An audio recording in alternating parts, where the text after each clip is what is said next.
We'll start off with the Vice Chair leading us in a prayer and a pledge of allegiance.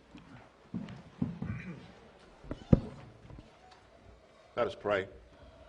Father, we come this evening thanking you, Father, for blessing us to see another day and to be able to come out tonight to conduct the business of the county. Lord, we ask that you will bless us with wisdom and understanding, that we will be able to make decisions that are best for the county. We thank you for the privilege. We ask you to bless our county, our state, and our nation. In Jesus' name we pray. Amen. Amen. I pledge allegiance to the flag of the United States of America and to the republic for which it stands, one nation, under God, indivisible, with liberty and justice for all.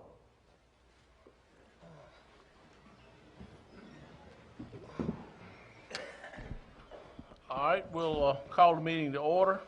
First on the agenda will be the approval of the agenda. We've got a couple of changes we need to make, gentlemen. Under the department reports, Morgan's not here tonight, so Joe Green will handle the rezoning request for Mr. Ward, and I will handle the recognitions for the planning board members. Under new business, Commissioner Hoare has a presentation he'd like to make. And then we're going to add a closed session at the end under General Statute 143-318.11A1. If there aren't any questions, I'll entertain a motion to approve the agenda as amended. So moved. Have a second? Second. All in favor say aye. Aye. All opposed, like sign. All right, next on the agenda will be the citizens' comments.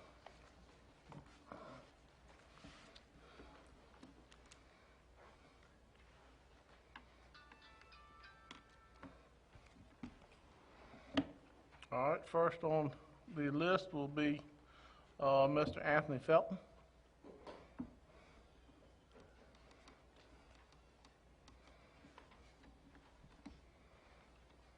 Good evening. Good evening. Good morning, or afternoon. Been a long day, guys. I'll get right to say good morning. Uh, First of all, I'd like to congratulate Mr. Chappell for being one of the candidates that may be chosen for the Greenwood, South Carolina manager's position. And also, the subject about the library has been going on and on and on. It's like a broken record. I don't see no problem with it. I think it should just let it go on like it's supposed to be. And third of all, I'd like to say that I was watching the video about somebody mentioned about, Mr. Chappell being resigned and all. Somebody be a fool to do that, because he's brought great service to our county here. That's all. Thank you, Anthony. Thank you.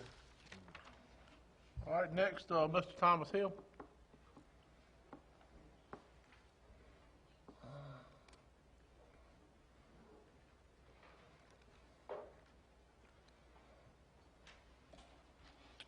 Ladies and gentlemen, Evening, Thomas. County Manager, County Commissioners. Tonight, we've already talked about the library. The library's already come up.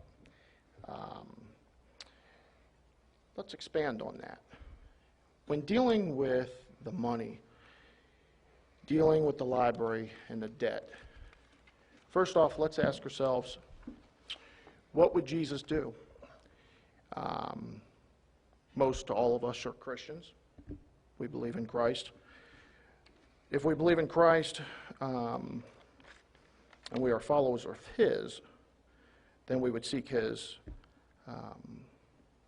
knowledge, His wisdom, His permission. And after seeking Him out about different issues, dealing with the county, dealing with debt, dealing with the library, something came very close to my heart, and I'd like to read very quickly 2 verses. In Proverbs chapter 22, verse 7, it says, "The rich ruleth over the poor, and the borrower is the servant to the lender." What this means is that if you are in debt, you're in bondage to whoever you're indebted to. Gates County is indebted to the banks who own the accounts. You gentlemen have put us in a very peculiar position as citizens. We now are in debt, and it's escaping our pocketbook. Just a few months ago, we were talking about almost 7 million. Now we're talking about almost 8 million. When does it stop? The second and last verse I want to mention is in Romans chapter 13, verse 8. Owe no man anything but to love one another, for he that loveth another hath fulfilled the law. I would ask that you gentlemen would fulfill the law, bring us out of this debt. The opportunity did present itself a couple meetings ago with a 10 and 15-year loan plan. We had an opportunity to come out of debt quicker, at a much quicker rate. We'd be paying more over a month, but less over a span. And so after praying about, seeking the Lord's wisdom about what to do with the money situation, it'd be in our best interest to pay off the debt rather quickly. I would charge you gentlemen to get this done quickly, and get us out of bondage from BB&T and from others that have the accounts, the account holders. Thank you, gentlemen. Thank you, Thomas. Next, Mr. Earl Roundtree.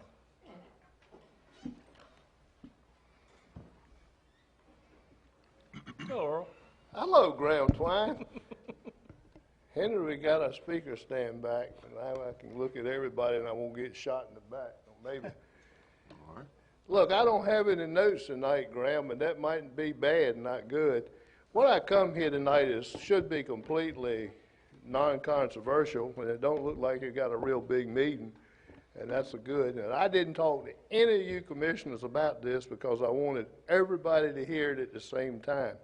But if you allow me a few minutes to give some history, then I'll tell you why I'm here, and then I'll tell you what I want you to do in that order. If I get out of order, Graham will straighten me out.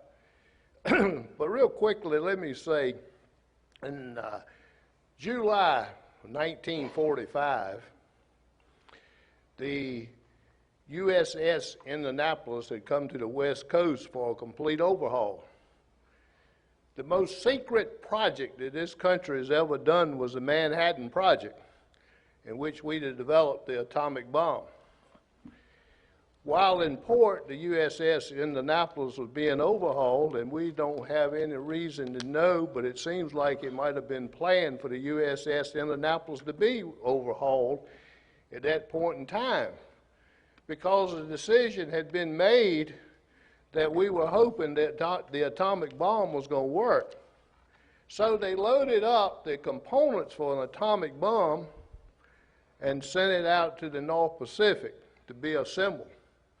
So the USS Indianapolis left with 1/2 of all the world's known U-235 uranium, which is bomb-grade uranium, and they had 1/2 of it in the known world. And they headed back, and no one knew what was going on. July the 16th, the first atomic bomb was detoned or ignited or blowed the heck up. And even before we knew it would work, the Indianapolis was headed out to the North Pacific with the components. Well, they took it there, unloaded it. Now, many people in here and know a little bit of this story. Some people may know a lot of this story, and it's been something that I have known since I was 5 or 6 years old. Well, head this story up, as you may know where I'm headed. At 14 minutes past midnight on July the 30th, 1945, the worst naval disaster period in history happened. The Japanese sent 6 torpedoes at the USS Indianapolis. The first one hit the bow, took off about 65 feet, that's the best word, and feet of the bow. Well, in that, it could have probably saved the ship by losing 65% of the bow. But the second torpedo hit it right in dead center. Fuel, ammo, boom. 12 12 minutes the ship went down. Two facts that we know. Fact number one, there were 1,196 people on board. Fact number two that we know, there were 317 of them that survived. One They of them stay- live in Gates County. You- One of them lives in Gates County today. So the whole thing is that they survived where medical history said they couldn't. The experts said no one could survive out there in the ocean for 5 days, almost 5 days. But they did. At least 317 of them did. Well, with it being the biggest disaster in naval history, and the fact that we had taken the components to end the war in the Pacific, and the fact that Graham said that our own Gates County was on board and survived, and that being, of course, F.J. Atlan. He has been recognized in newspaper articles. He's done some programs. F.J. has a very hard time talking about this. He's tried to do it, and he has done it, but he has a hard time doing it. I have a proposal, two proposals that I want y'all to vote on later, not tonight, because this comments. But I came up, having been first known about this when I was 5 or 6 years old. I remember my daddy telling me about FJ and the ship, but I was only a little boy, Perry. But I remember it. As I got older, I got more and more fascinated with the USS Indianapolis, and I studied and read and more about it. Well, we have never in this county, and I realized there are a lot of veterans. Some never got back. Some of them got back and lost a limb. I mentioned this to Renee McGinnis because the two veterans that I knew the very most in my life had been Willis Hinton, who lost a leg on a landmine, under General Patton, my hero, in Sicily, and the other one was F.G. Atlan. And I just wanted Renee to know what I was going to talk about and make sure that she didn't feel like that we were sliding any of the other veterans. But the USS Indianapolis is just infamous in what happened and in the naval history. And he's never been recognized in this county. So I, being the way I am and sit around at 3 or 4 o'clock in the morning and wake up, I said, why don't we have a nice big picture of the USS Indianapolis? Felton says that there's a professional photographer in Indianapolis who does work and has always done work on taking pictures and has pictures of it. And he's working on a picture. It came up, I had a magazine the other day that had a little picture in it, framed, matted and everything. They wanted $145 for it. The woman told me if $145 is the only thing holding you back, I got it. I said, no, that's not what we're going to do. But what I envision is a picture about 2 by 3 with a nice, very nice bronze plaque, hopefully maybe with a picture of FJ in his white summer Navy uniform, and Perry has seen them years ago. Well, don't they pretty have a ship full of those white uniforms in there. So, two things. I can get the picture, I can get the plaque, the community's going to pay for it. I had many people to say, I said, you know, I'll pay for it. I said, no, I don't want it. I want $5 donations. That's all I want, $5. I know people I could go to would probably give me $500 for it. It probably is going to cost $500 or $600. Here's the two things. Number one, y'all can think about it, discuss it, not do it, but please do it.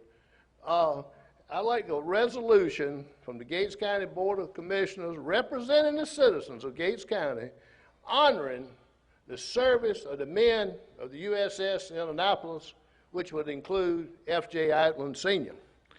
Number two, I think it'd be appropriate to have it on record in the minutes that you voted on it, to let the family put that picture and plaque on a county building of their choice. Now, the library has been mentioned. A lot of people think that that would be a good place. I talked with Felton. I'm going to leave that up to the family if the county would do that. And the reason we need this, I think, because in politics, commissions change. Somebody might come along down the road somewhere and say, well, did anybody vote on that? No. Well, let's take it down. I don't like the Navy. I don't like the military. So if we got something on record, I mean, you know, it would show that we had unity on this. So basically, that's the only two things I'd like done. And it's like Felton told me today, I think FJ is 86, Perry. He's actually a year older than I thought he was. I thought I knew how old I was. And that brings up the other thing, that this doesn't have anything to do with you. I kind of jokingly call it Meads Roundtree Productions. But we have in plan possibly having a F.J. Ireland USS Indianapolis CA-35 day at the museum on a Sunday afternoon. But Felton said today, kind of jokingly, but not too much jokingly, he said, you know, Dad is 86, we better not hold off. But they got to fill the time frame in there. We're filling it from January to June at the museum. And the woman that I work with over there, we hadn't set a date, but I did sort of tell her, and before Felton told me, I said, look, FJ is kind of old, and we probably need to hurry along. But anyway, that's just a side point that we're planning. Hopefully that it's going to be done. And what we kind of got envisioned, of course, they got, Johnny might could visualize this, but if you've been to the Museum of the Albemarle, they got a PowerPoint screen in there that's tremendous. And it's like a theater. And Johnny would have a good time, and we could see this stuff then. But I didn't realize it when we did some more stuff and what we could put on it. But if we have this program, we can put, of course, the ship will be up there. And Graham, I hadn't asked him this, but I'm going to have the Star Spangled Banner sung by Graham Twine. That should bring them out. Yeah, that'll do it. But anyway, y'all think about it, and if you can put it on the agenda and vote on it, if you want one way or the other, or drop it or whatever. But the reason I kind of pushing this thing, I don't want to have a picture jack and this $300 or $400 brass plaque and nowhere to hang it. And that's the reason that, you know, I know right now probably everybody said it would be okay. And I'll leave it up to family where they want it hung. Thank y'all. Thank you, Earl. Okay, Mr. Sidney Pierce?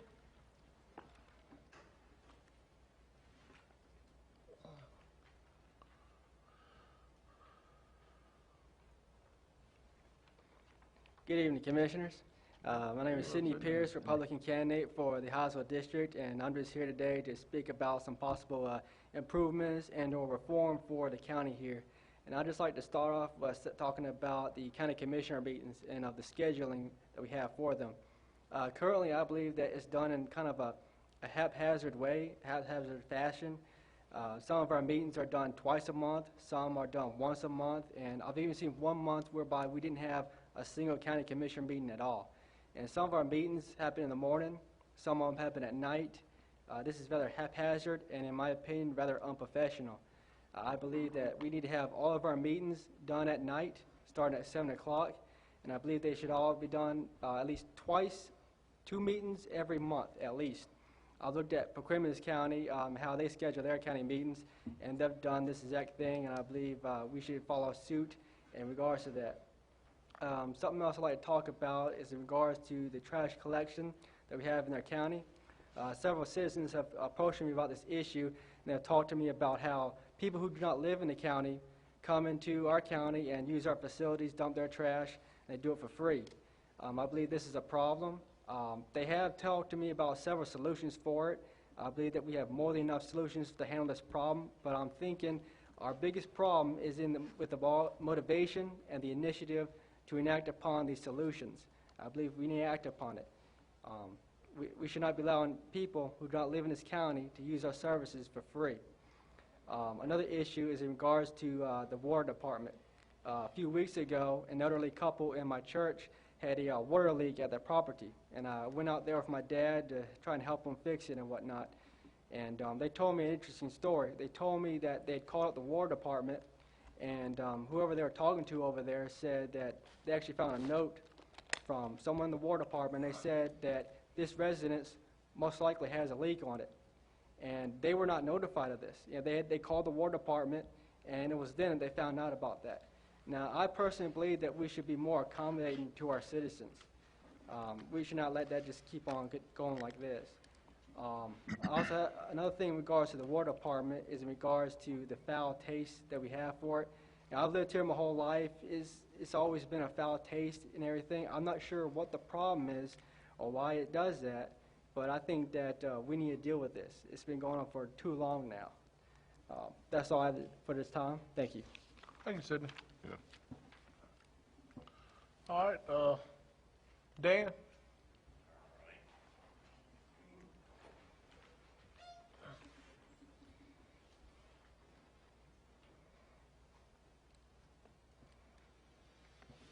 Good evening. Good evening, Dan. My name is Dan Bazemore. I'm from the Hall Township, and I would like to thank the commissioners and the chairman and the county manager for the opportunity to come before you this evening. I have on my list a number of questions that I feel as though that it would be good if the county could get some update on these different items. And so I'm going to just read the questions because of the time that you have given me, and then let you do the answering on your time. And the first one is the status of the voter referendum for the old courthouse. The second one is the status or progress that is being made as far as trying to get people to be more involved in that courthouse that would produce revenue so that we would be able to meet certain criteria for different types of grants versus the types of grants that you may qualify for should it not be income producing. The next one, I'm going to briefly mention this, and I declined to do it. I was approached by a couple of people, and they asked me, says, Dan, says, I think it would be a good idea if you would bring 150 or 200 students from the middle school and from the high school to the meeting and let the commissioners get the feel of the attitude of these young people. These young people are our children, our grandchildren, the future of this county, and part of the future of the United States that we live in. And the comment was made and said, well, Dan, if you ask these students, would they rather go to the courthouse after the funds are spent to go visit it, or would they rather go to Nag's Head for a half a day, or would they rather go to King's Dominion or Busch Garden? And the feedback they gave me that they felt as though 85 or 90% of these students would choose the ones other than the courthouse. They'd rather go to the beach, they'd rather go to half a day to Busch Gardens or some entertainment center. And then the next thing come up that was said, Dan, do you really know who is going to be paying for this? Says it's those same students that's going to be paying for it. says, because the majority of us that are commissioners making decisions, people like myself that are somewhat vocal at times, and other citizens of the county that are now taxpayers are going to meet our demise during this 30-year loan, if that's how long it's for. And that 30-year loan, these 12 and 15, 18-year-old people are going to be the ones that's going to have to pick up the tab. Now, I know that this has been going on in history over and over, but I think they have a point. And the last point they mentioned in that is, but these young people have no say, but you are obligating their pocketbook of the future. Now, I think there's some truth to that. So the next question is the status of the sewage system. How are we coming along on that? Another question is a statement, excuse me, is that I saw something in the newspaper that I thought was very entertaining and worthwhile and checking into a whole lot further. I myself have a lot of experience as far as dealing with gas companies.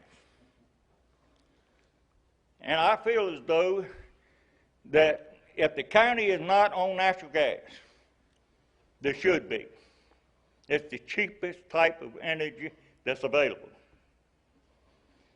Now, yes, there is some expense you have to go through to convert from oil to gas, but there's a payback to it. If your local provider will tell you that natural gas is, say, $1.40, you can get it a lot cheaper than that, and I did so. Because I did what was called hedging the market, got in contact with a provider in Plaquemine Parish in Louisiana, bought the gas there, paid for it by the month, told them how many cubic feet I wanted for the year, and I paid for it by the month. Paid Transco a fee to transfer it to a Husky, right out there by Ramona Inn. Then paid North Carolina Natural Gas a transfer fee to transfer it to the plant which I work, which saves $60,000 to $90,000 a month. Now that adds up to quite a sum in just a 1 year period of time. They're realizing that you don't use that much in volume, but if you make a $100,000 investment and you save $40,000 or $50,000 a year, that is a good return on your money. You not only do you recoup your investment over a period of just a short period of time, 3 or 4 years, then you recognize the profit. And I'm quite sure there's people on this board that can do the math on that. So I would like to see that looked into deeper and see what progress can be made on that to, again, save money like you people have voted on for a couple of times in the last 4 or 5 months. And the next thing is the status of what's going on with the progress of the zoning. I heard a comment made, or innuendo made, at the last meeting, and I kept my mouth shut. We're interested in the homes that the people have got. Are we really interested in the home people got when we allow a person, and I'm going to be throwing in your windows at, and I want to see phone calls on this. I got a neighbor that has got land that is agriculture. That neighbor can put a hog pen in right up there, and that odor can go for 3 or 4 miles either way, affecting the residential home. But there's a way to cap that. You can cap that odor by having stacks and et cetera, emission stacks that odor has to go through. Union Camp had to have it. We had to have it. Almost any industry's got to have it. Quite sure if a farmer has to put that on, that they can have a write-off on their taxes for it. Don't know for sure, just an opinion, because it comes under an expense. So just to say that we want to protect the residential homeowner, we need to do some more studying other than just make a comment.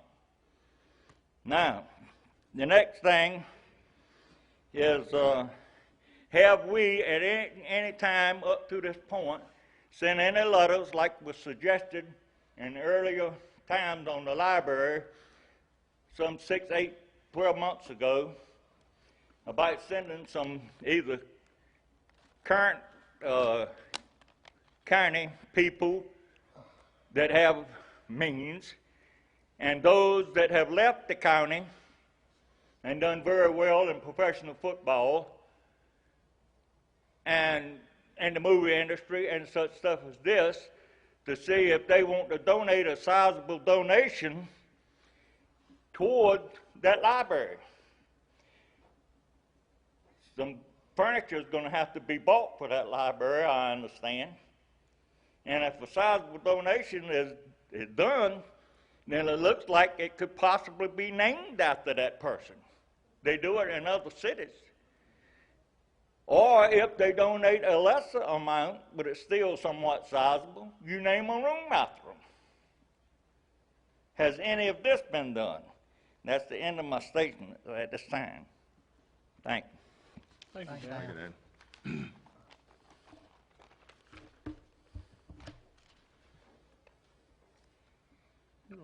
You want to ask a few of these things while he's standing here? I mean, let's talk about the referendum issue. Sure. I'll take a stab at it. I think the first answer is you would have to have Clearscapes finish their assessment first to determine. I'm sorry, I can't hardly hear you. I'm losing my hearing. Okay. I think before you get into the referendum, you need to figure out how much money you're going to spend first, Okay. because you can't ask the citizens will they be willing to support a referendum for a blank number of dollars. You would have to be able to fill in that blank first. So to get there, you would have to let Clearscapes finish their assessment. And I think at the last meeting we discussed that they have been on the ground, but I haven't seen the assessment yet, so I'm going with it's not complete yet. So that would be the answer to number 1 and 2. Well, I would agree to that, but most operations come up with a approximated figure because things change as you go through Right. in the but- process. Right, but again, All right, you so can't if you're approximate talking it. about a Dan, figure, Dan, you want to answer or you want to answer Yeah, for I mean, us? I'll finish if I you'll mean, let me. If you want to finish, we'll answer well, the I'm question. trying to continue let- to get the answer, a part of an answer, because I only think it's part answered. Well, let us give you the answer we got, and then we'll go Then from we'll there, go from okay? there. Okay, and can I get the answer or just part? Well, if you'll let me finish, I'll do all the answering I have, and then we'll go from there. Okay. I don't think it's a valid exercise to use an approximated number when you have, no one in this room has any concept of what that number is. Okay. You know, to do a referendum or to prepare a referendum when the estimate could be off by $1 million or $2 million in a $5 million project seems to me to be a little premature. Okay. The more logical step seems to me to be allow Clearscapes to finish their job, get to what can reasonably be believed to be a hard number, and then begin your referendum process. That seems to be infinitely more logical. Does that answer your question completely? Not entirely. Okay, what else you got? And the reason I say this is because I heard you use a number of a 1 point some million or 3 point million up to 5 million. I've heard those numbers thrown out. Well, it gives me a feeling that we're using things to hold back a little bit at the time to keep from having that voter referendum, so it won't be on the thing in November. It's not going to be there anyway. Yeah, I can tell you, you're There's not no going to see way it it in can be November. there. It could Well, be there if if we we'd have started been last month. proactive and worked on it quick No, enough, no, it could have no. been on there according to the No. intelligence that I received. Well, the intelligence you received is wrong. We did check on that. That was not impossible because legislation that has to be approved by legislation. They weren't even in session, and they haven't got back in session yet. They're not going to approve And- anything till after the election. And won't be back in session until January. But the bottom line is, we're still planning on having a voter referendum. Is that not? Well, I'll let the 5 of them speak to what they plan on Because voting the on. I can't commissioners answer did that. make, the majority of them made the comment about that. I'm sure that's what they're saying, Okay. but at this point in time, you can't have a Now, referendum. thank you for that one. on Let's go to the next one. Okay, and the next was the sewer system. Phase 1 is finishing up. They still has to be tested by our engineers and certified by Diener before it can be turned on.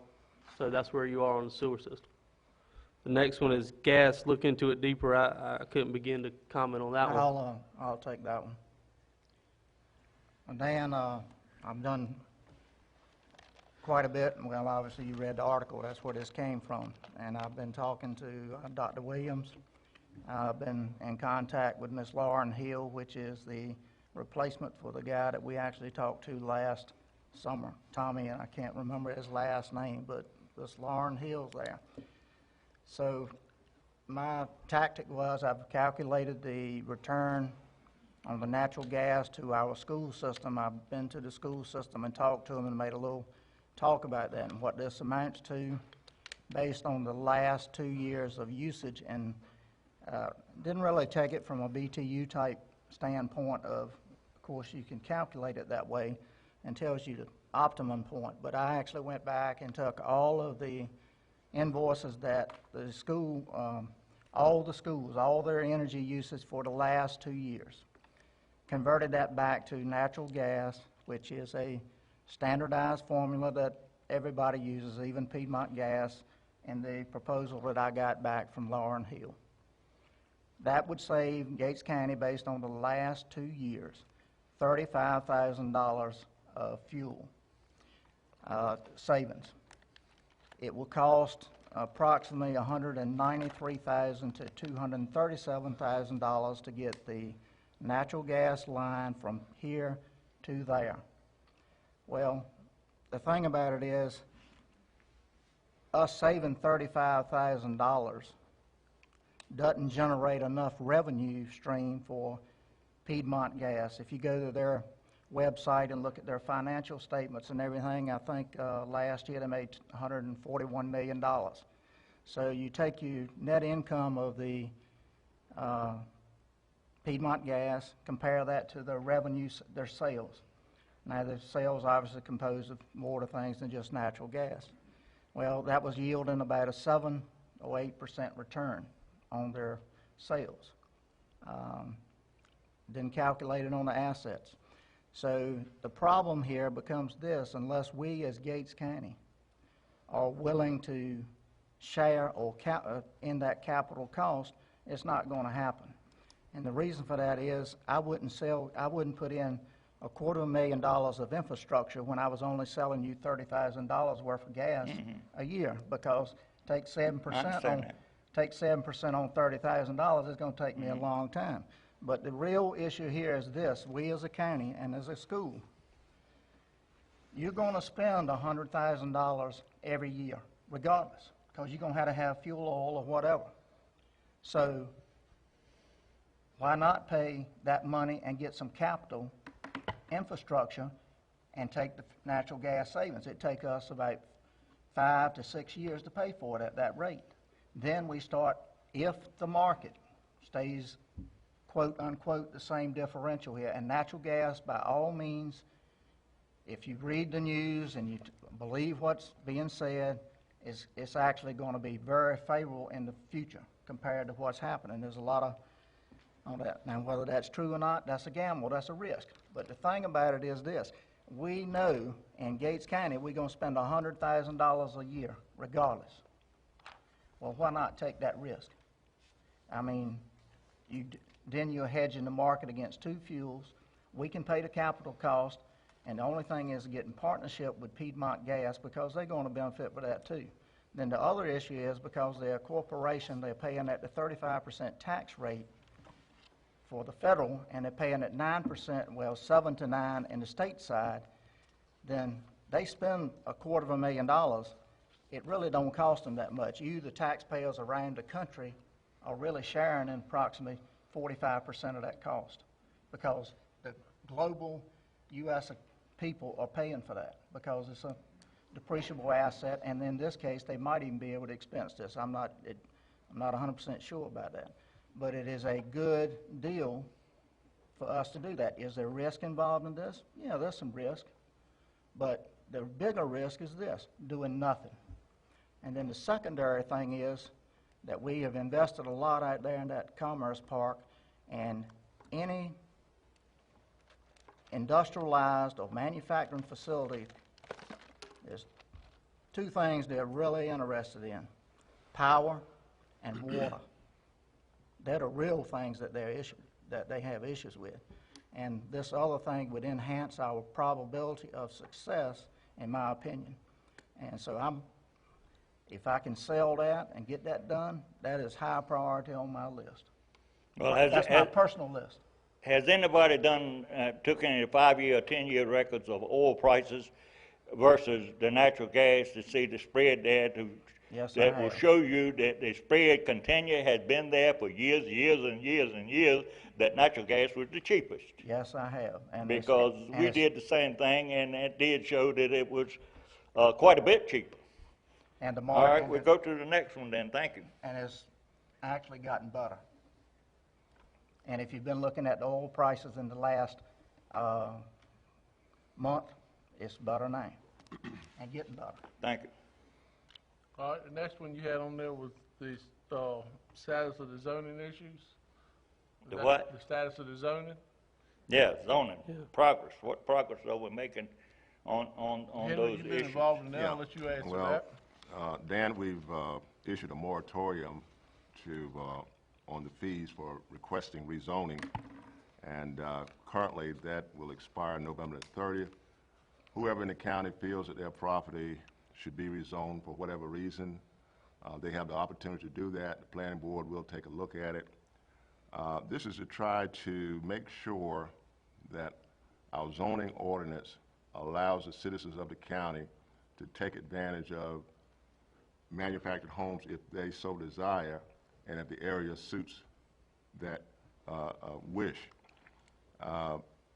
Some of the other things that the planning board is taking a look at is also the aesthetics, as far as grass cutting and that sort of thing. I would hope that they also would take a look at the fact that, there are surrounding factors that do affect the quality of living, such as you point out, odors that may proceed from agriculture or production or whatever. But, we are in a rural county, and we have to be sensitive to our agricultural production. But I think the planning board is moving forward. I think quite a few things are being done. We plan to address the moratorium and the status of that at our next meeting. Planning board should have some things back to us. But I think we're gonna try to make or correct this zoning ordinance to make it what it should be, because we know that all of, ever since it was invoked in 2004, that there was some deficiency there. So we're working on it, and we plan to address it. Hopefully, we'll be able to make some substantial decisions within the next month or so. All right, now, I noticed that in the paper, in relation to this, that for those that wanted to fill out forms to request at no expense to have a hearing on the zoning of their properties. And then it referenced some time frame of 2004, 2006 on land use. Well, that's talking about a CAMA land use plan.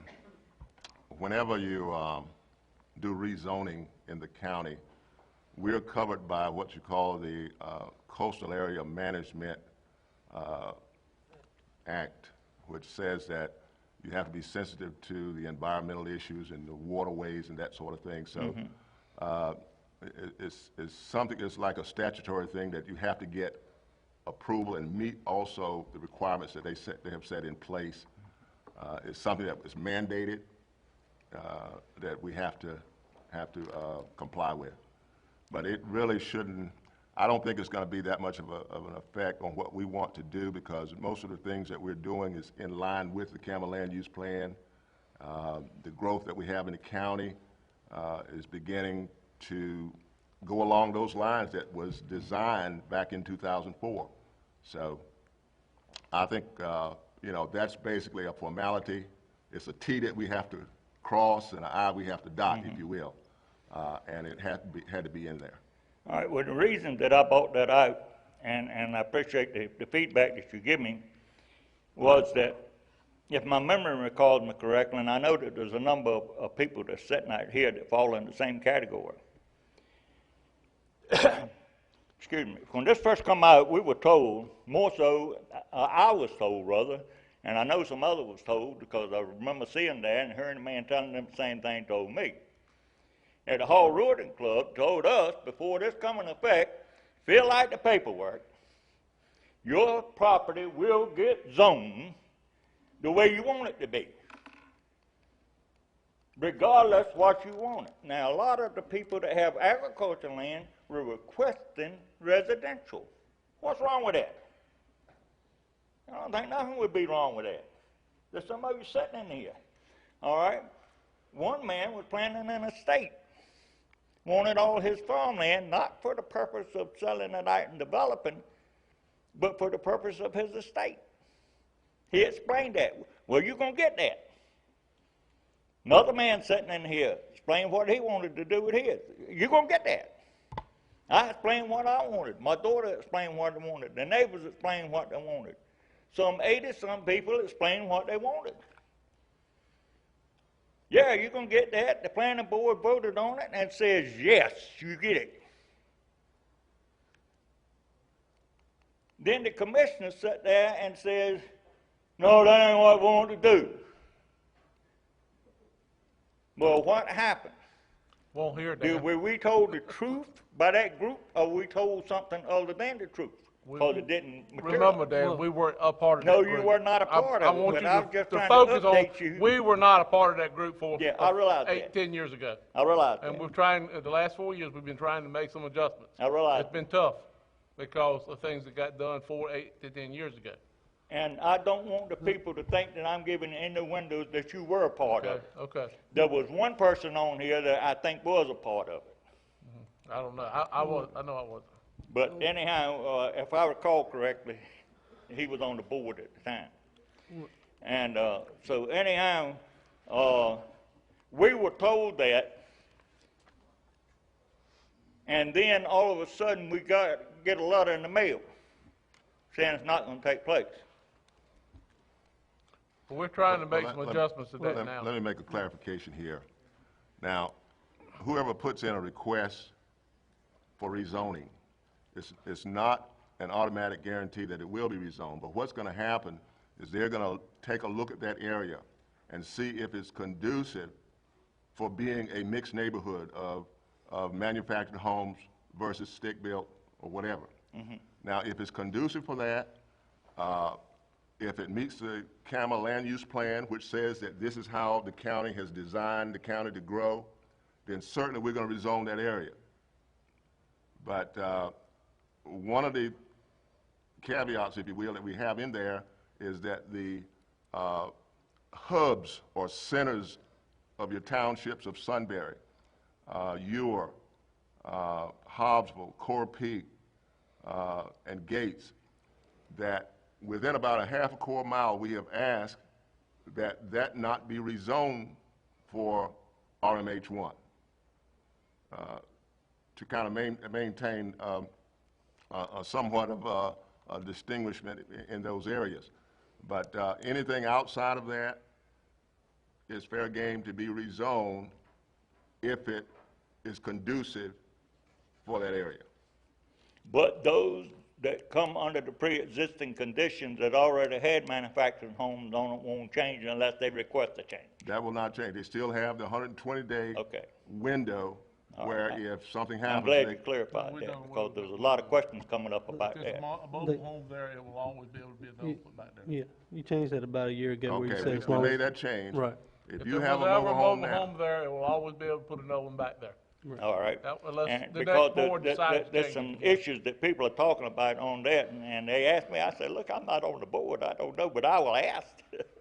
So anyhow, I thank you, gentlemen, and the one question that like I say, I'm hard of hearing. Did we discuss the one on the status of what is being made as far as making the courthouse profitable? Did we discuss that issue? Well, I guess that's me also. We've had several advertisements in the newspaper for committee members or people, citizens that would like to serve. We've got some responses. I think at the next meeting, we're going to set up our first meeting date. We're inviting some people from the Preservation Conservation Agency that's going to help us to get organized and provide some kind of leadership in getting that organized and moving forward. And so we should be moving on that within, I'd say, the next 30 to 45 days. Is that right, County Manager? That's accurate. To answer your question, it's almost a two-part answer. The goal of the courthouse committee is going to be, in my opinion, to answer two questions. The first question is, how would we pay for these renovations?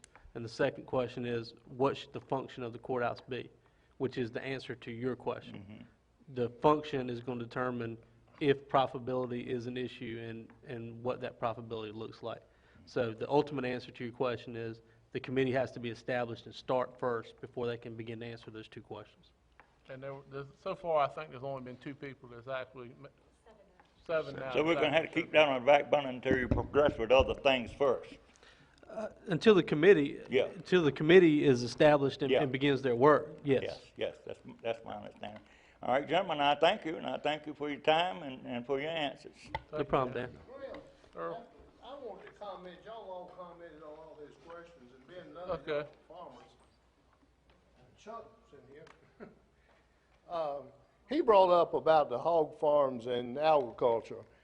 We will probably go back, the time goes so fast for me, 30, 40 years ago, the state of North Carolina saw the need, the Department of Agriculture, the North Carolina Farm Bureau, saw the need coming down the road, Perry, that as communities come in and people came in and had no farming interest, they would start trying to shut down farms because of his smell. 2 or 3 things. Number one, to the planning board, y'all can't regulate agriculture. Not in that terms. You can't regulate it because we got state laws to protect us. Mm-hmm. Number 2, to the planning board, you might want to look into this, Joe, and anybody else. If people change that, and I don't know the answer to this, I just want to bring it up to the planning board and you. If you change from A1 to R1, now I'm not sure, that may change your status, Chuck, and you might want to look into that because it may put a farmer in jeopardy for something that he didn't know he was getting into. Okay. Thank you. Thanks, Earl. All right, let's move on. Next on the agenda, we're going to our departments. First one will be the planning department, and we've got 2 recognitions that we need to make.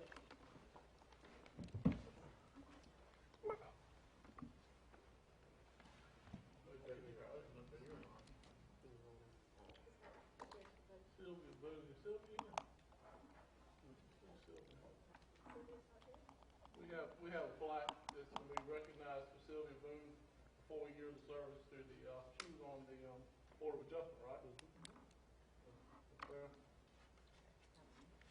Robert Williams, Robert, I saw him a while ago. Hey, Robert, come on up a minute. I'm afraid to, I saw that. All right, they'll throw rocks on. I got you back, Robert. Thank you, sir. I was kind of appalled. Robert, the county would like to thank you for your service on the planning board of adjustment. Well, I was playing You the on board. both of them, aren't you? I've been on both of them. Okay. 9 to On the 12 planning years. board, you got 5 years of dedicated service on the planning board, and the county would like to thank you for being on the planning board and serving the county. Thanks, sir.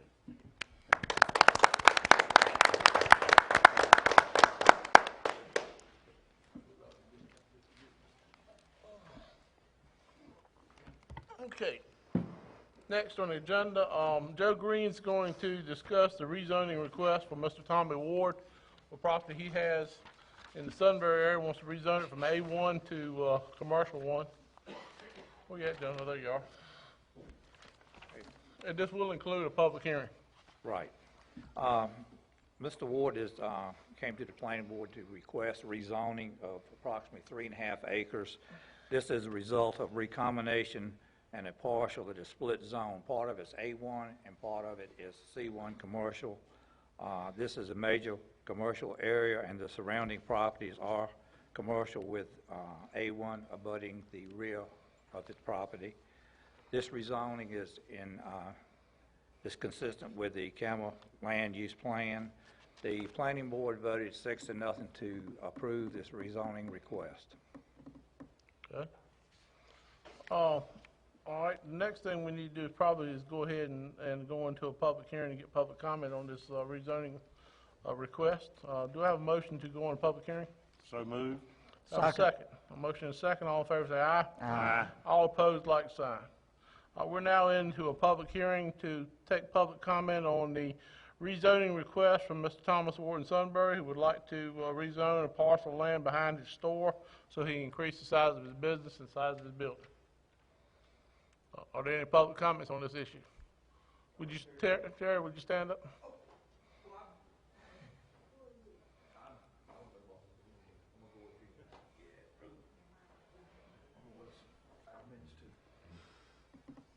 Terry Green.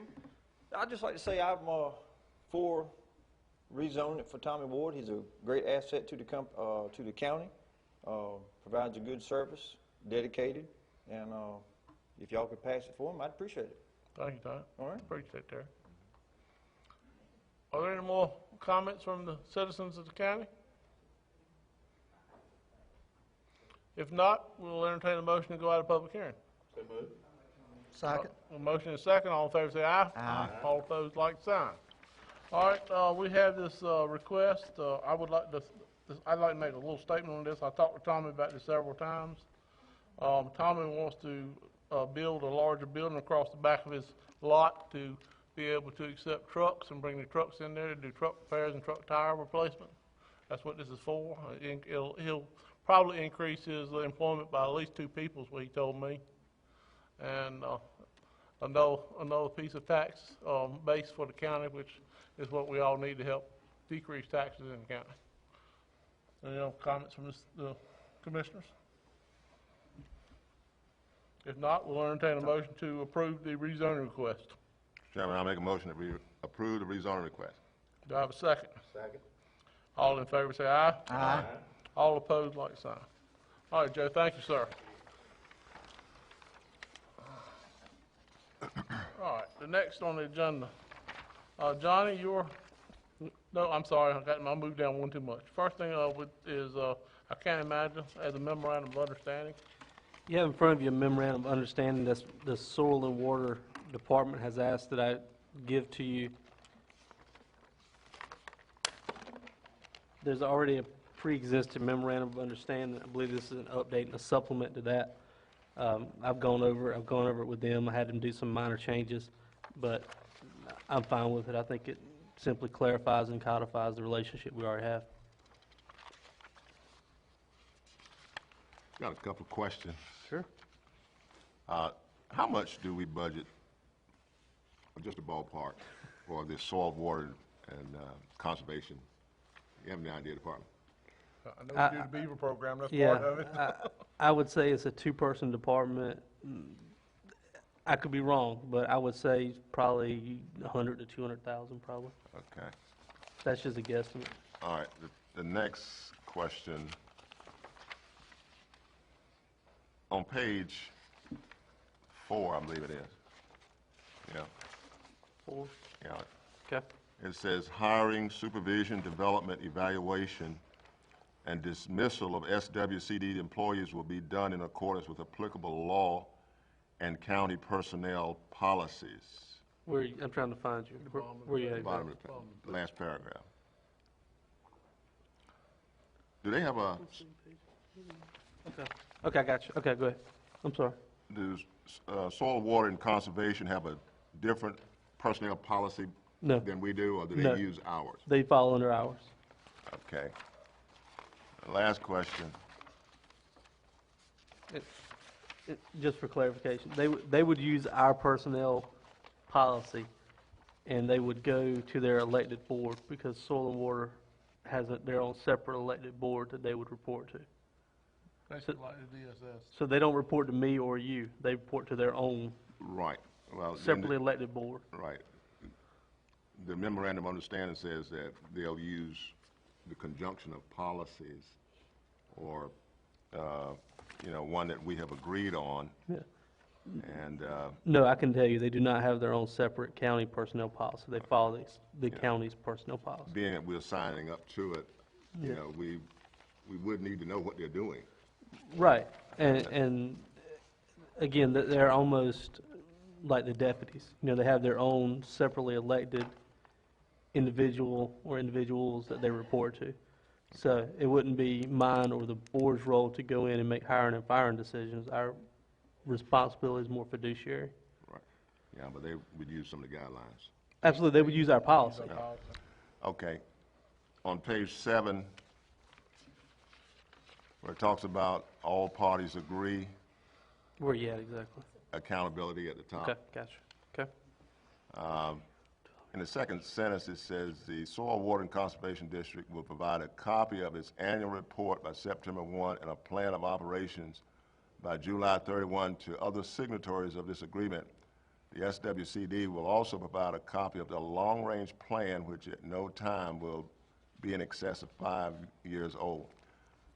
I don't recall having seen one of those in 4 years. I can tell you for sure, I have seen the annual report. You have? I have. I wouldn't swear to the plan of operations or the long-range plan, but I have definitely seen the annual report, and if you'd like, I can have Gladys put them together for you if you'd like to see them. Well, I think we need to be aware of them. Sure. It's something that we're signing up to, and it gives us an idea of what they're doing and what they're planning to do. And, I'll have Diane work with Gladys to get you copies of these. Like I said, I know they exist because I have seen for sure the annual report Okay. on multiple years. I know that Matt Lowe has appeared before us. I don't remember the exact material that he brought before us, but I do remember Matt Lowe coming to the podium. It might have been at the beginning of their year or something, but I couldn't swear to that it was an annual report presented. But Yeah. And like I said, Gladys has given me the annual report multiple years. I would almost swear to every year. So it does exist, and I have seen it, and I can be glad to get you some copies. Well, it's probably in that last sentence, then, in excess of 5 years, should probably say in excess of the current plan year. I mean, that kind of would be a roving number. I think that would be a little more definitive if we're going to do that. All right, any other questions, gentlemen? If not, we'll entertain a motion to approve the memorandum of agreement as presented. So moved? Do I have a second? Second. All in favor, say aye. Aye. All opposed, like sign. All right, Right, the next and final issue I have is it's now time to do our 2013 holiday schedule for the year, so we can get this out and start planning it. I'll defer to Diane as far as the dates, but to best of my knowledge, this matches the state schedule, correct? Right. What day is New Year's Day on? Day of the week? Do we know? Anybody know right quick? Tuesday, somebody said. Okay, all right. Yes. Very good. any other questions? If not, we'll entertain a motion to approve the holiday schedule for the year 2013. So moved? Second? Second. All in favor, say aye. Aye. All opposed, like sign. That's all I have, Mr. Chairman. Okay. Next on the agenda, Commissioner Hoare has a presentation that he'd like to present. Let's take about a 3-minute break so I won't have to dance. You ain't drinking water yet. Okay, we're gonna take a quick break, guys. This is about the water system, and really, we talked about this one time before based on some stuff that, Kenny brought up a year and a half, 2 years ago. I might even before I got on board, I can't remember, but it was something that is good, and Mr. Lewis brought up the thing, 2-3 months months ago, so obviously, I've worked on this before, but I've done it in a different way, as a transaction-based thing rather than a usage-based. So what I wanted to do and is to see the feasibility of what Mr. Luther was talking about, and Ms. Ann brought up some things about when you're gone over time, and just to see what some of those kind of things would do. So obviously, there's a water tap, and we got a little drip there, and that's the only thing I'm concerned about is that little drip that I see right there. Other than this program, that one little drop is the only thing that bothers me. This was from the original thing I did some time ago, and we've actually get water bills 3 ways: mail, over the counter, and payments coming through electronic means. So You talking about the receipt, okay. that's the receipts. In 2009, I didn't get the 2011s on here. When I was originally doing that, 43,000 and 43,000, so 2009. But the distribution changed. If you look over to the far right, 2009, 51% were mail. 2010, 53%, and it took away from the over the counter. So that little bit of change. So if you take those transactions and you look at them on the number of months that are involved, there was 3,620 transactions in 2009, 2010, 3569, and it took about 2.8 minutes per transaction and 2.9 minutes per transaction. This is the way your water meter, he's got 5 books, and they're separated across the county in different areas, so they read one book is one area and one's another and whatever, so you basically got 5 books. And so the original thing we're trying to do is get this billing process on a 2-month bill, which I think that's really a good deal, was then and still is. On this right here, I took almost 150,000 records that I got Renee to send me 3 years of data.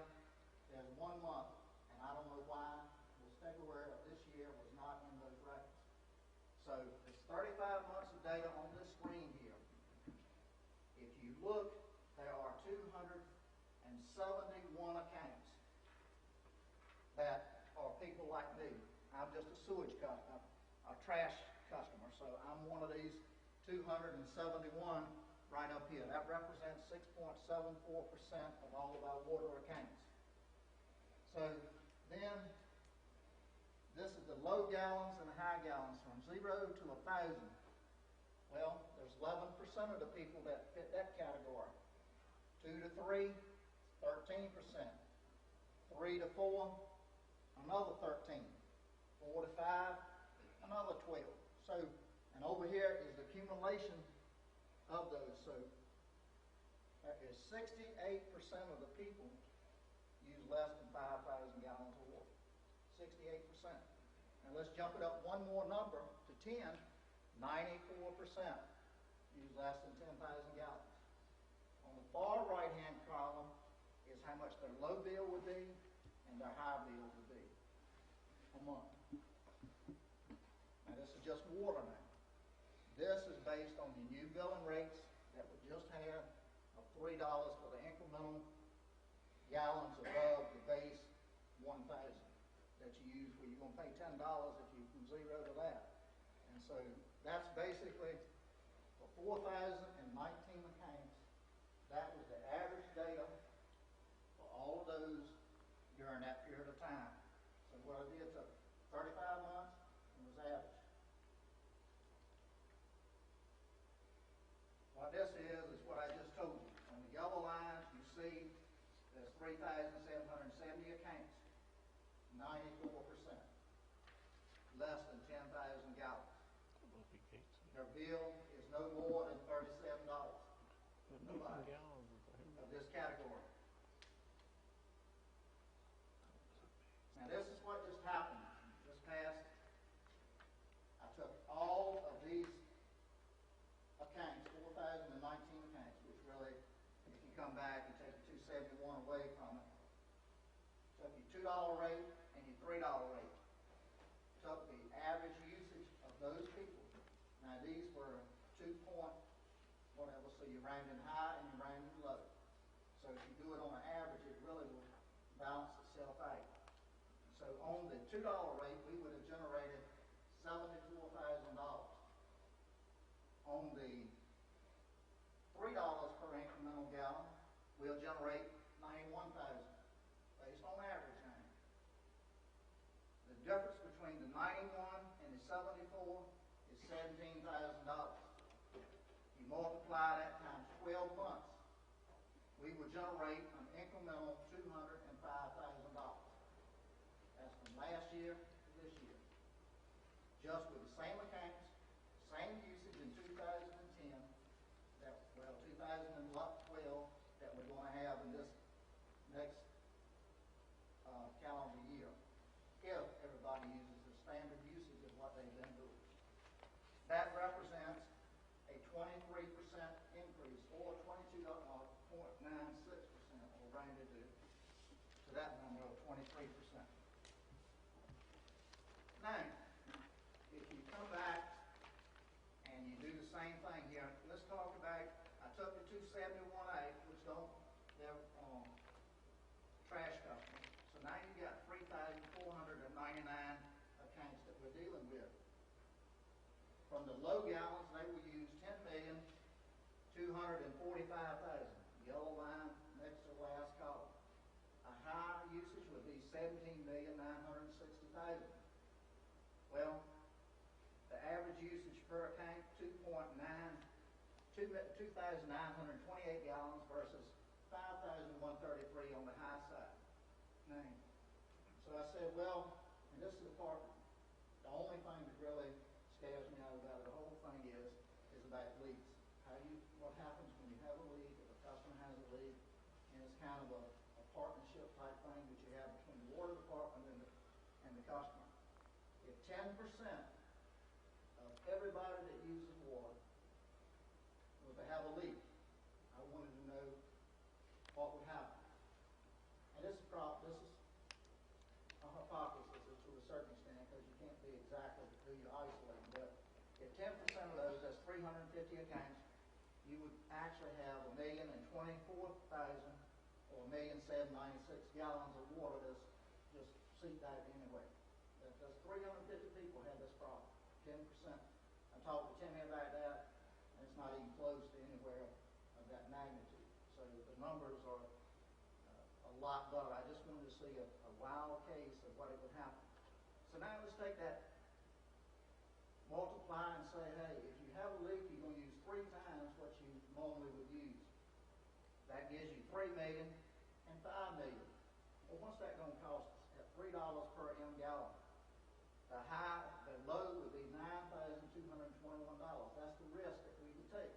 If 10% of everybody in the county had a water leak, and they used 3 times what the leak was. Now, most of the time, leaks, if you have a real leak, if it's in your house, inside your house, you're going to pretty well know it, right? Unless it's a running commode or something like that. And you still ought to be able to detect that to a certain extent. If it's in the grain, what's going to happen? You're going to have a saturation for that grain there. So leaks are there, and what this does is, what is my expected loss, if any? And is it really a loss? No, not really. You're losing water, unless you're capturing that, or the person paying for it, you're losing revenue. Well, the thing about it is, any of you know about leaks? I don't even know who made the comment. Sydney did. Well, believe me, I know about some leaks that took 9 months to get fixed. I would measure them myself and took the flow rate out of the thing. So why do this? Freeing up people, getting them accountable to go get these things done and fixed. We don't want to leak that drop coming out of it. So that's the whole purpose of this whole thing, is to save money and fix our infrastructure so that we got it at tip-top shape. All right, meter reading costs. And Tim has got something here. It's costing, based on 160 hours, 4 men, with the rates and everything, it's costing $2,772 with full benefits, which that's fixed cost, so it don't count. Or roughly $34,000 a year, just to read the meters 12 times. plus, and he told me before, and I don't know when this was, it's 561 miles of roads that they had to travel to read these meters. Well, 12 months, that's 6,732. So I just put a 20-cent per mile cost of gas, and that's very reasonable per se, and they're doing that. So that would just be $1,346 for 12 or 122. So now we come up to a total cost that it's going to cost us about $2,900 to read those meters every month. Now, it don't seem like a lot, but think about the savings that you have when you have the ability to fix your infrastructure and do that. So three times a year would only cost us $12,000 versus $35,000 for 12 months. If we would read them 8 times a year, it would cost us $23,000. I think Timmy had there, if you read them every other month, it would be 6 times. So really, that would be $18,000. And he's got something that he did when he originally, and that's what he originally proposed. This is Timmy's numbers, that reading them bi-monthly. Now, the first thing I was concentrating on this too, because I want to save money. It saves money from a billing standpoint, because you don't have to send out as many bills. But from a bi-monthly, you have that out, and I think he said that was roughly $15,000. Well, there's about $30,000 of potential savings here if we use our manpower correctly. I can't guarantee that. I do know that the billing part could happen. Now, could we go out several months? Based on what I see, yeah, very easily. Of course, he's not comfortable with that right yet, so I wouldn't push that issue. But I would definitely think that you could go out 4 to 6 months, even to the year, depending on how responsible and if the water customer themselves would sign up for that for average billing. So the proposal is this: basically, you don't, not changing the way cash flow comes in, you get a bill. It's a 2-month deal. You pay 1 month at a time. On cash flow, you can pay both months, or you pay it 1 month and 1 month. Just like that. No change in cash flow, no change in anything. The only thing that changes is reading the meter. And the time of Gates, they read the meters every month, but they bill by 2 months, which I don't quite understand that. But anyhow, that's what they actually do. So, according to what Freddie Smith told me, I talked to him the other day. But there's an opportunity here, just like it was in the transaction. Like I said, my first focus was on changing the paperwork process. And you can talk to Renee, she tells me, at least that's what she tells me, that there's seen an improvement there. So the thing I want to see is we go after the money part of it. That's your water bill, so you change that so that you would actually have a 2-month number on there, which would be 2 equal months, no difference. When the second month comes in, because you're billing on the actual, you just took those 2 months, and you got to remember you got your baseline. So what this amounts to is, even if you had 1 usage, you're going to pay for 2 because you're paying a 2-month base, just like easy to calculate. So, and that's the thing. What do? You do nothing, or you do something. So anyhow, that's basically what that's about. And I'll show you one more thing here. I can get this up here real quick. Might not have it. I don't have that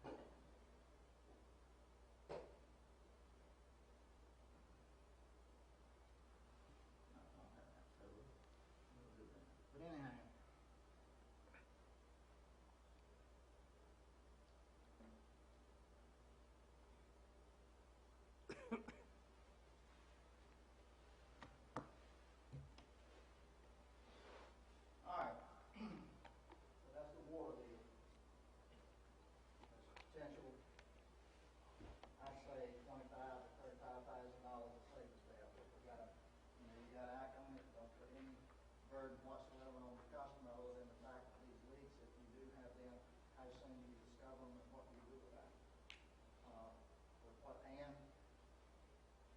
Bringing up, I think that's a very workable program too, based on the paperwork process, and something that we need to investigate when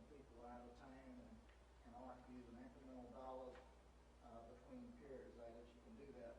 Easy to calculate, extremely easy. All right, now we're talking about long-term debt. And of course, there's been some things said about that tonight. This is one of my primary things. And exact everything that was said, especially what Dan said, is about burdening our younger people.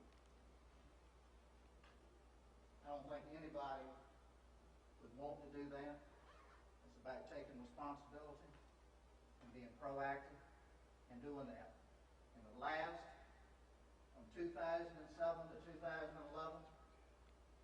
if you look at the yellow line, our county fund balance, we're taking a dip in 2007. A lot of that came from some of this DSS thing and a few other little problems over here. 4.64%, and now we're at 26%. We're not doing quite as good that we're going to be this time. We're not 100% sure because we've appropriated some dollars out of that looking at it. But our fund balance is still around $2.9 million to $3 million. And we had, I forgot what the number was, but if you look at those lines, you see the incline that is dramatically, and the one that's on the low side here going up, that's Gates County. So low up here at 5, all the way up to the mid 26%.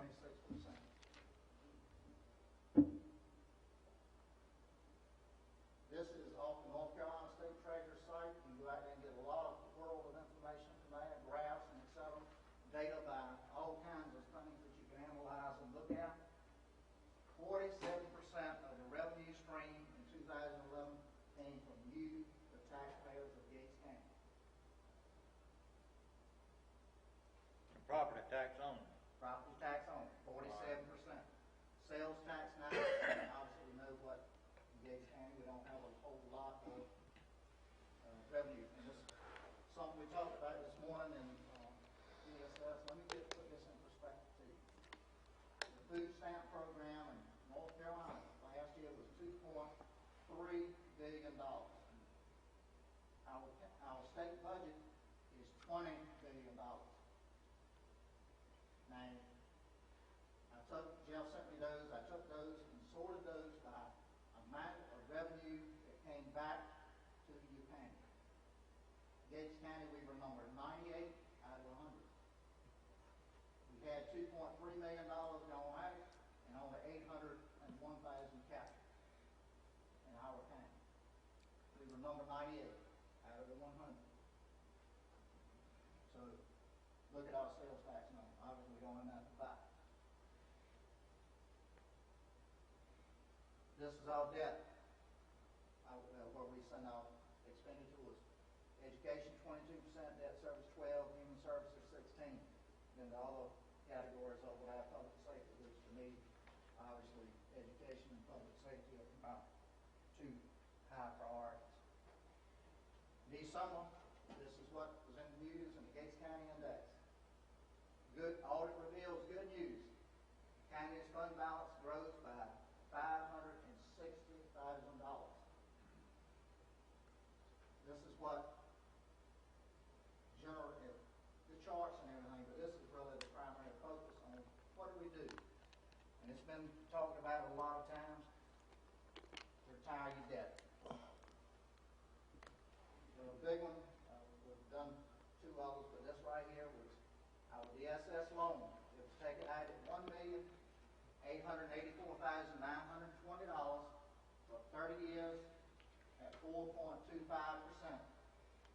On the far right-hand corner, we were going to spend for this $1,884,000, it was going to cost us $1,485,000 in interest. Okay? On 2013 or 12, right here, our balance, still principal balance, we paid $386,000 or $388,000, and $1,709,000 we still owe to debt well today. And I think today, Sandy sent me, it will be on, and I asked it for the 25th, whatever day that is, $1,710,000. Well, what do we do? Well,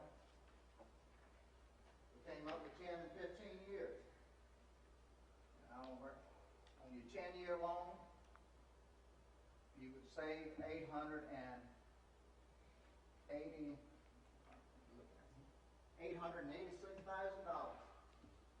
15, $678,000. Now, the difference between the payments, which is up there on the screen, it's hard for you to see, is $50,141. We either pay $192,000 or $142,000. That's $50,000.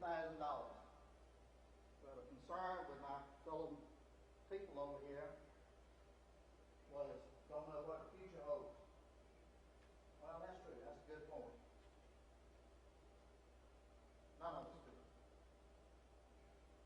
But there is a difference between $886 and $677, $209,000. That's the part that bothers me. I want to get the money. All right, but I understand the concerns that they have about spending the money up to just $50,000. So what do? Compromise. You take the $1,709,000 that you owe today, and you take automatically take $50,000 off of it just like that. Pay it out of your fund balance. What does this do for you? Well, it changes the process. So you come up here to your $1,709,000 and you subtract that $50,000 from it, and you borrow that amount of money. What does it do right now? It saves you $12,361 because your new interest total would be $421,409, so you save $12,361, or 3% of your total payback. Now, what is the earnings or the return on that $50,000? 24%. 12,000 divided by 50. So now rather than you lose an opportunity for $208,000 or nine, you've only lost $196,000 of opportunity. Still out there. Still the things we're concerned about. But we only committed 50,000. We haven't committed the whole $500,000 over 10 years. If you earn 24% on the money, I can't. So, that's the first payment. We only make it one. Make it today, or tomorrow, or when the loan is. John, can I ask you a question, just for curiosity? The 12,000, so what you're saying is we spend $50,000 now and save 12,000 today? No, you say 12,000 15 years from now. No, that's not true. You save it today. You Your make 24%, obligation is gone back you make today. 24% today? Yes, So I give you 50,000 today, you give me 24% tomorrow. that's right. That's exactly what you got. So you get 12, you spend 50 to save 12, okay, Well, that's what I want to hear. Well, let me ask you this. If you were to be paying for your car, Graham, and you paid an extra payment, you think that guy would charge you that payment when you went to pay it off? Well, if it was my car, I would be really interested in talking He's to not him. gonna do it. It is instantaneous right now because you have reduced your obligation. Your liability has changed by $12,000. If you fold up today, you will pay him $12,000 less than you would have tomorrow.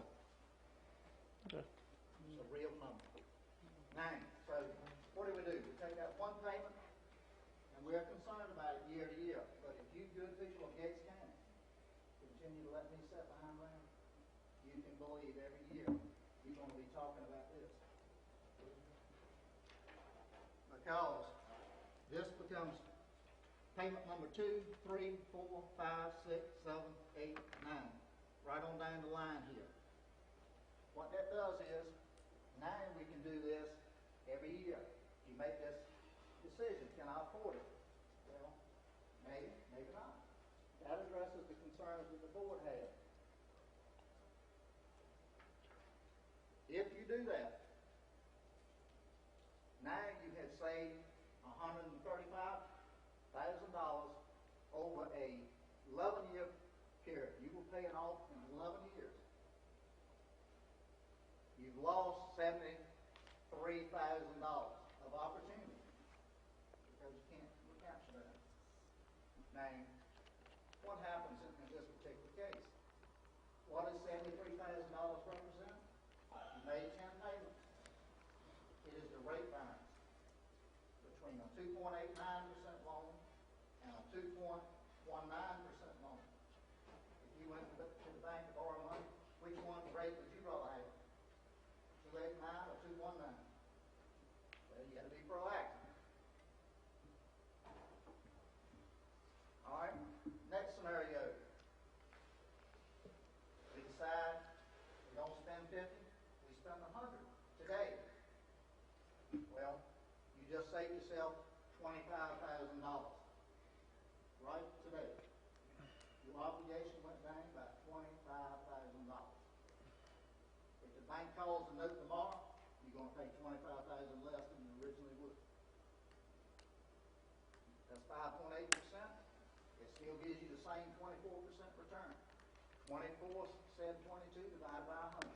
24% return. Now, you have a lost opportunity here. This is one payment now. One payment of $100,000. You lost $184,000 of opportunity. You make your 2 payments today and make 8 more.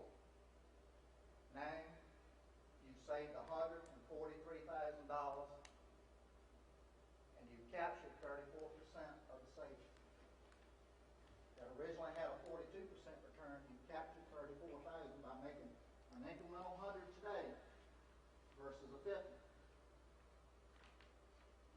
And you've only squandered away $65,000. You still have the opportunity to change. Call time out next year. Can't do it no more. You stop. And this is what Jack addressed this when we were first talking about this. This is what Jack introduced out there was saying about this situation. What it does. I don't like to get up rate, but you know, you have to compromise sometimes. But I like saving money. I like making money. And this is the way you do it. You have no other opportunities in Gates County to do that other than something like this. So now let's look. On our balance sheet, June 30th, we had in the NC Cap Management Trust Fund, we had $1,959,000 in the trust fund. It earned $10,590 for the year, 0.54%. That's what it earned, 0.54%. So let's go take $50,000 out of that. We saved the 12, and that's 25% savings, 24.65. Same thing if you do 2 payments today, you save 25,000. Same 25% return. Which return would you rather have? The 0.5 or the 25%? Which would you choose? If you took that $50,000 and the $100,000, going rate 1%, 2%. You annualize this compounded for 10 years. At the end of 10 years, the $50,000 would only generate $5,000. First year, it would only generate $500. Right up here. $500, $50,000 at 500 at 1% will yield $500. You compound it for 10 years, like I said, you come up with $52,000. Same, go down to the 100, you got 10, which is double again. But it's just good business sense. It addresses the problem of whether you can do it next year or you can do it this year. The thing about it is, can we do it today? Well, we got $2.9 million. We've done several projects. 73,000, 100,000, 35, just all the day. I forgot what the stage was. Just like this. No return. This has a return. And that's why I'm so focused on that part of it. I'm not going to talk about that. This is another issue. I don't even want to talk about that. But anyhow, that's the case. So what do we do? service is a problem to our country. It's a problem anywhere. You have to have a plan. So that's what I'm looking for. And I think they will, whether we do it now or we do it later, is the real key here. And can we afford 50,000 and start off right today, or 100,000 and revisit this next year? That's game with me, but like I said, I want to save money. And I think that's the name of the game. I think that I would hope you, as citizens of Gates County, would be extremely interested in saving your taxpayer money. And,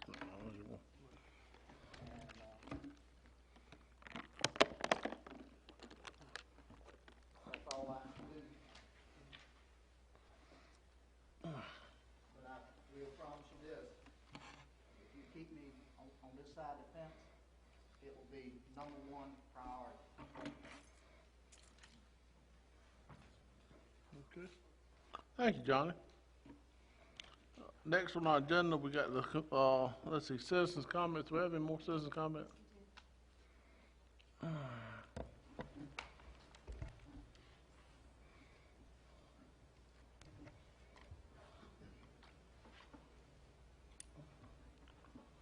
Let's see, Thomas Hill?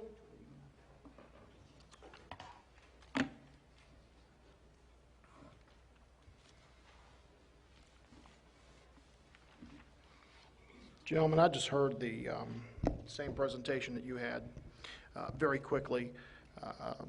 Let me put another set of numbers in perspective. I spent over 20 years working in an apartment industry where I retired and stayed at home as a full-time dad.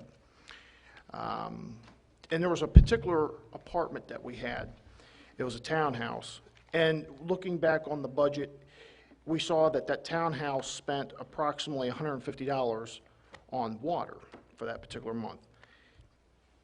We noticed that in the future months, it started getting higher. The highest part of that bill for that particular apartment was over $1,200, and it was only 2 leaks. One was the toilet that was running all the time, which never overflowed, it just simply drained through.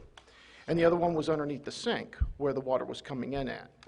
And after replacing a gasket for the sink in the kitchen, and after replacing the flapper for the toilet, we were able to go back to that $150 as an average per monthly water bill.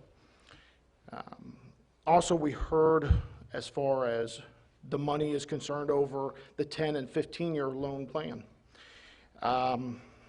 Gentlemen, I would have to challenge you all, after saying what I said earlier about saving the money, charging you with saving the people's money. I leave you with an old saying, a penny saved is a penny earned. It would be very wise to put all, not all the eggs in one basket, per se. I'm not saying for the full fund, fund trust loan there, but a great portion of it. Imagine how much you would save if you put $100,000 into it, or maybe $150,000, maybe just a third or half of that fund balance. I would charge you gentlemen to take a very hard look at this. I'm a man of policy, and I foresee here a great policy. Mr. Hoare, I look forward to voting on this if the people elect me. I look forward to moving forward with this plan. Thank you, gentlemen. Thank you, Thomas. All right, next on the agenda, commissioner comments. I have just a quick question. Yes, ma'am.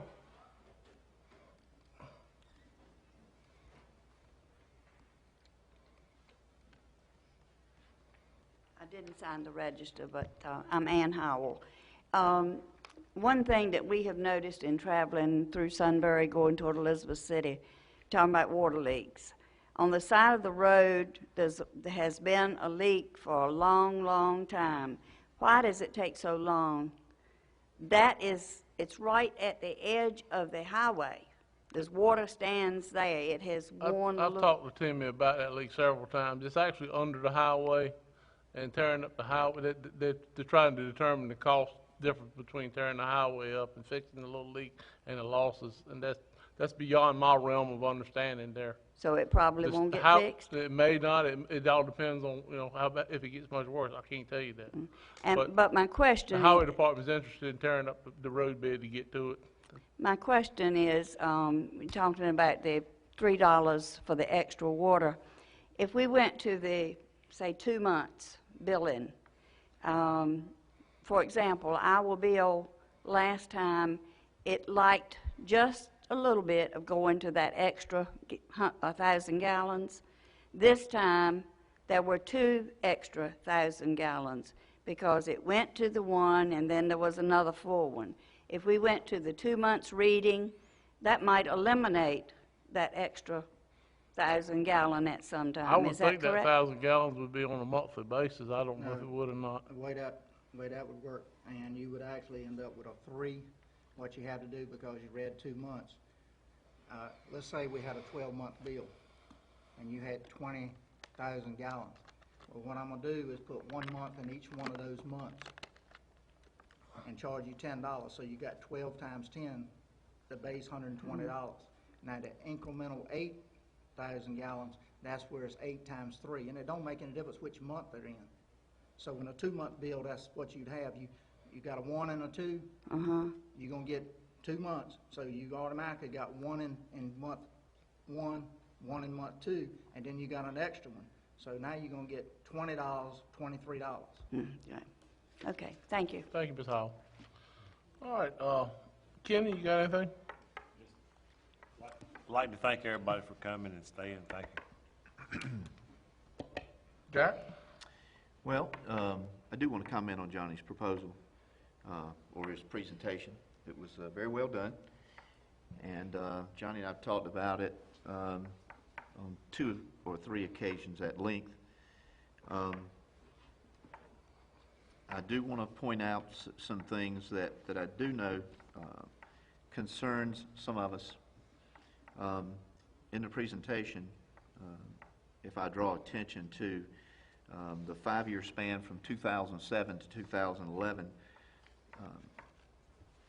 what would concern the board as a whole possibly would be looking back at 2007 and seeing that our percentage was 4.64 versus 25.98.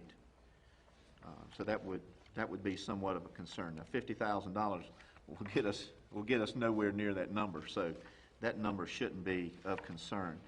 But it's the future of doing things like this that we have to scale ourselves on to be sure, that we're looking at the future. I look at another pie chart in here and I see public safety, I see education, and if I were one of those departments, I would be a little concerned about getting back to 2007 numbers. I have been a proponent of debt reduction. Looking forward to planning in the future. That's the reason I voted for the 15-year instead of the 10, because I don't want to put us in a situation that we're over-obligating ourselves that we can't get out of. There are future boards to come, and we don't know what their intentions will be. We don't know what their process will be. But I have stated publicly, and I hold true to this, that I'm willing to visit this type of debt reduction no less than twice a year. I think an ideal time to discuss this, and I talked with our finance officer about this. And when would be the best time to be discussing this, and that is in the month of March. And I think I shared that with Johnny, because you're planning your budget. This year's budget has run But I do appreciate debt reduction and savings. And Johnny, I do have to point out the Gates County Index. I'm proud of that article that says that we added back to our. So I just want to make that clear. It was a good presentation, and a lot of thought went into it, as well as the water presentation. I like that too. I think my neighbor Luther Ewer had a great idea when he brought that to us. That's all I have. Thank you, Jack. All right, Johnny, you got anything else? Yeah, I'm going to talk about a few of the things that Jack said, and they're important, and they're good points. It's also a good point that we are concerned about what our future may be, but you had to be proactive, you had to be a risk taker, and you had to have to know yourself.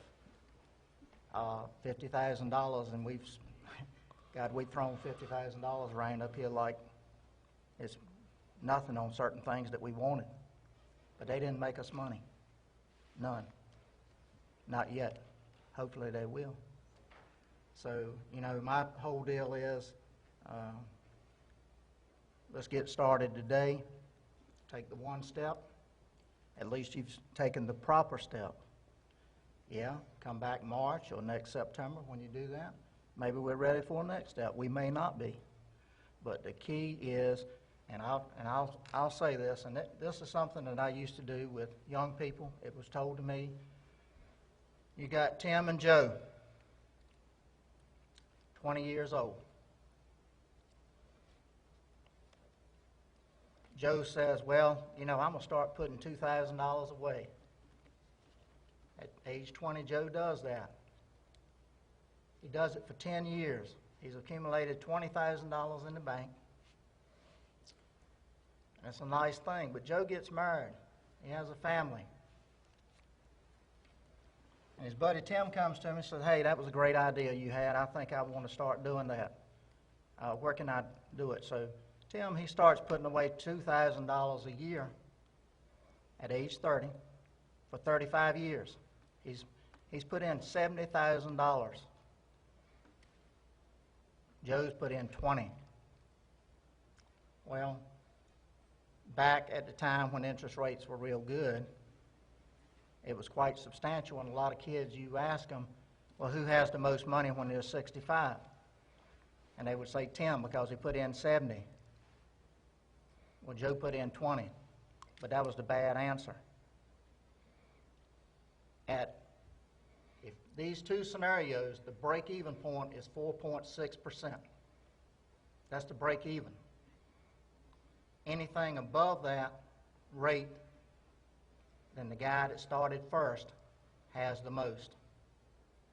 And that's the most valuable lesson that you can teach your children, is start early and putting it away. We have young people today with credit card debt just going nowhere because they're not disciplined. You have to be disciplined individuals to be successful. That's why it's important to start early. Now, yeah, I wanted to have the $500,000 commitment up front. But $50,000, believe me, is not much out of $3 million. To save 12 right now. And that's why I'm so hard about this. Because I know I've played this game too many times, and it's just a hard fact of life. You cannot argue against the numbers. I mean, you just can't. This gave the opportunity here to compromise. We're talking 12 more months before we do this again. But I want to do the 50 right now. I'd like to have the 100, but I want 50. And I'm going to come back December, the first meeting in December, and I'm going to hit it again. I know two people that's going to be, and one of them are going to be up here. That's going to be on that side of it. One of them are. And it's not going to go away. And I told you, if I didn't, I would not put this county at risk if I didn't know this. This is a smart move. Very smart. I can't overcome the rate change, but I can overcome the time. And maybe $12,000 isn't a lot of money, but 143 is. And if you practice this and you're disciplined, you're going to put it in the bank. And I just don't know how to answer it any other way. So I'd like to make a motion tonight that we take $50,141 away from whatever the payoff amount is and pay against this debt and save this county money. Are you making that as a motion? Yes, I am. Oh, we got a motion on And the I'm floor. going to do it again in December. We got a motion on the floor. Do we have a second? Second. Oh, we got a motion and a second. All in favor say aye. Aye. Aye. Is that two? All opposed? Like sign? Aye. Aye. 3-2. We'll get it passed in December. All right. Henry, you got anything?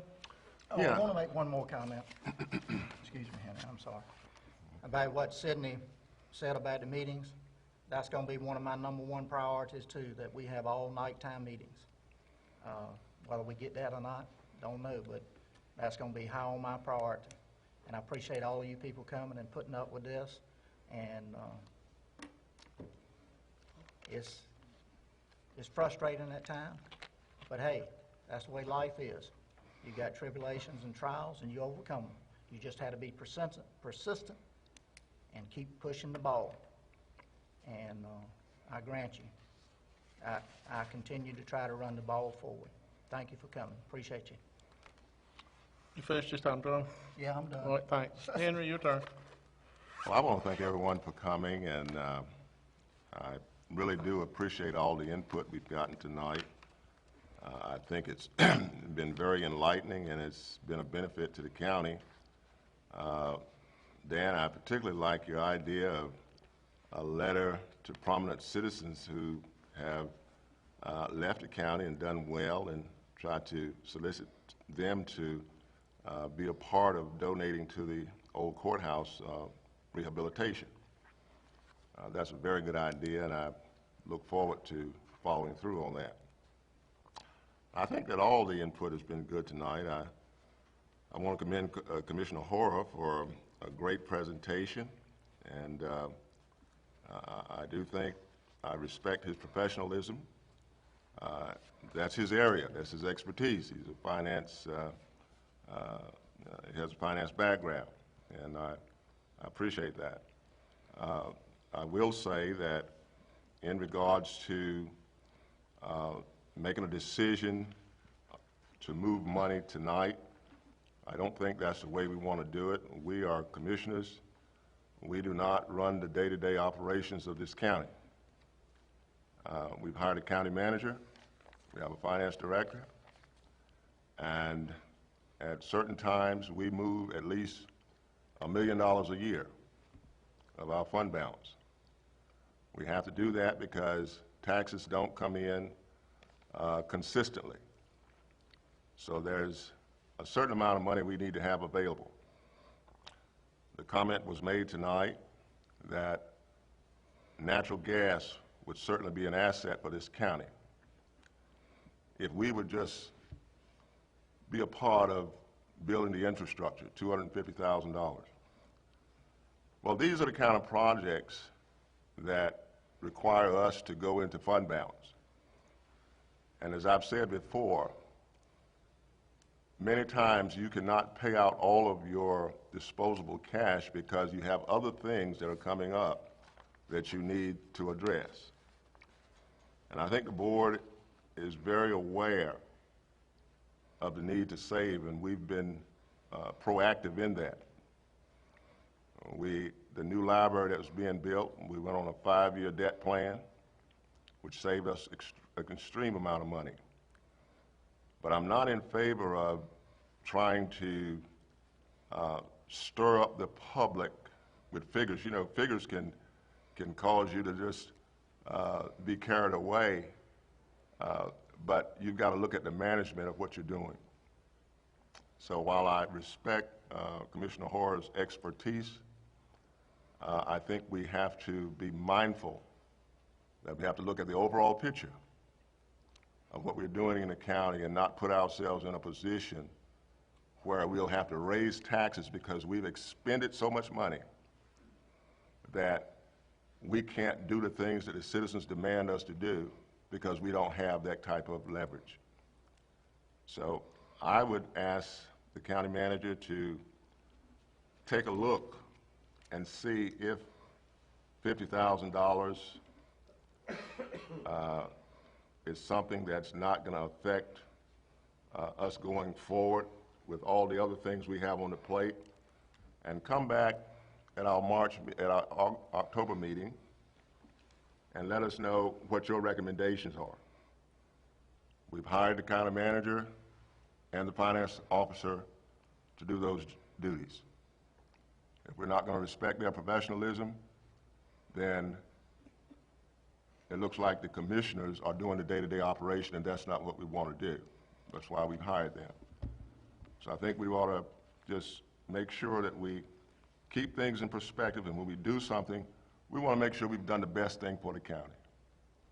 Again, I thank everyone for being here. I do look forward to serving you another 4 years, and the things that I do, I'm going to try to do it from a rational and the most professional way that I know how to do it. I thank you and have a great evening. Thanks, Henry. Henry, Graham, I'll make one more comment. That don't surprise me none. Back in January, and I'll address exactly what Henry said, I asked the county manager to prepare a cash flow statement, a 12-month cash flow statement. I have not seen that yet. And the reason you do that is addressing exactly what Henry said. You take a cash flow projection and you look at your cash position. I do that every day with my LOC, line of credit. You have to, knowing what your future is. So this is things that you do to plan. You don't do things haphazardly. You put a lot of thought and forethought into what you're doing. That's why you do those. It's important. But saving money and being responsible carries many different forms of leadership. Thank you. Thank you, John. I'd like to thank everybody for being here tonight. I'm just going to say one simple thing. 4 years ago, I promised Dan, I promised J.E., I promised Perry that we weren't going to be like Chowan County. It didn't happen on my watch. It's somebody else's watch after I'm gone. They spent every dime they had out of their fund balance until they come to a point where the county was going to be taken over because of poor leadership. I said that won't happen under my watch, and it didn't. We got 4 years of no tax increases. We've got a fund balance that we're proud of. I'm proud of the ad in the paper that says we put money into the fund balance. I was reading the same paper every morning that said Chowan County was on the verge of bankruptcy because they didn't mind throwing money away without any thoughts. It didn't happen on my watch, but it's somebody else's watch after December. If they can say the same thing in 4 years, I applaud them. We need to go into closed session. I need a motion to closed session as authorized by 143, 318.11A1. Do I have a motion? So moved. Do I have a second? Second. All in favor say aye. Aye. All right, thank you for being here. You ready now, Chase? Okay, gentlemen, we need a motion to go out of closed session. So moved. I have a motion to go out of closed session. Do I have a second? Okay. All in favor say aye. Aye. All opposed, like sign. All right, gentlemen, I'd like to make a motion that we discussed in closed session, that we send a letter of interest to the owners of, that we were discussed in closed session. Do I have a second? Second. A motion and a second. All in favor say aye. Aye. All opposed, like sign. All right, do we have we need a motion to, unless nothing else to discuss, we need a motion to adjourn? So moved. Do we have a second? Second. All in favor say aye. Aye.